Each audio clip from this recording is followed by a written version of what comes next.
सरकारनं अर्थसंकल्पीय अधिवेशनात थापा मारल्या असं उद्धव ठाकरे म्हणतात। अधिवेशनात सत्ताधाऱ्यांची पाशवी बहुमताची मस्ती दिसली, हाही आरोप ठाकरेंनी केलाय। लाडक्या बहिणींना 2100 रुपये देण्यासंदर्भात काहीच बोललं गेलं नाही। इतकंच नाही तर कोरटकर सापडला, सोलापूरकर मस्तीत फिरतोय असाही आरोप उद्धव ठाकरे यांनी पत्रकार परिषदेतून केलाय। पाहूया।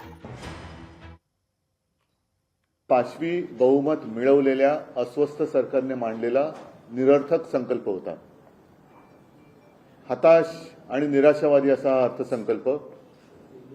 ज्या ज्या गोष्टी यांनी निवडणूक जिंकण्यासाठी थापा रूपाने मारलेल्या होत्या त्याच्याबद्दल कुठेही काही वाच्यता झालेली नाही। आणि तसं पाहिलं तर ही अस्वस्थता लपवणारं हे अधिवेशन होतं, अपयश लपवणारं हे अधिवेशन होतं। लाडक्या बहिणीला 2100 रुपये देणार होते त्याच्याबद्दल कुठेही वाच्यता नाही, कधी देणार काय देणार याच्याबद्दल कुठे काही नाही।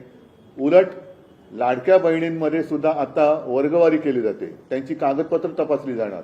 म्हणजे तुम्ही मतं घेताना सरळ जे काही करायचं ते केलं आणि आता माझ्या बहिणींना तुम्ही ह्या तपासणी करणार, तुमची कागदपत्र तपासा, म्हणजे त्याच्यापेक्षा नको ती योजना असं म्हणण्याची वेळ या बहिणींवरती येते की काय अशी परिस्थिती निर्माण झालेली आहे। 32,000 कार्यकर्ते हे भारतीय जनता पक्षाचे घरोघरी जाऊन त्यांना सौगाते मोदी हे देणार आहे।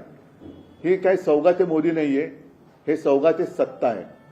म्हणजे यांना सत्तेसाठी हे कोणत्याही थराला जाऊ शकतात। महाराष्ट्राच्या निवडणुकीमध्ये बटेंगे तो कटेंगे हा नारा देणार आहे।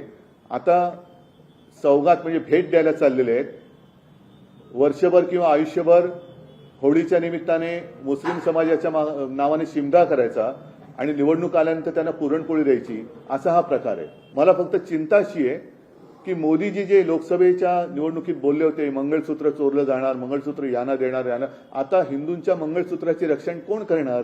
कोरटकर सापडला, पण किती दिवस आत राहिले आणि त्याला शिक्षा काय होईल याच्याबद्दल काही नाहीये। सोलापूरकर अजूनही मस्तीमध्ये फिरतोच आहे। शांत असलेल्या नागपूरमध्ये जातीय दंगल झाली।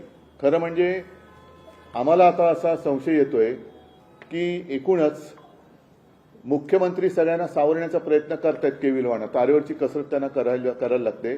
पण ज्यांच्या मनामध्ये अजूनही मुख्यमंत्री पदाचे जे काही कोंब फुटलेले आहेत नको तिथे त्या खुर्चीसाठी, ते कोंब अजून काही जात नाहीयेत आणि ते त्यांना छळतात की काय, हा एक सगळा मोठा प्रश्न कदाचित मुख्यमंत्र्यांना पडला असेल की अरे यांना सगळं देऊन सुद्धा हे असे का वागतात।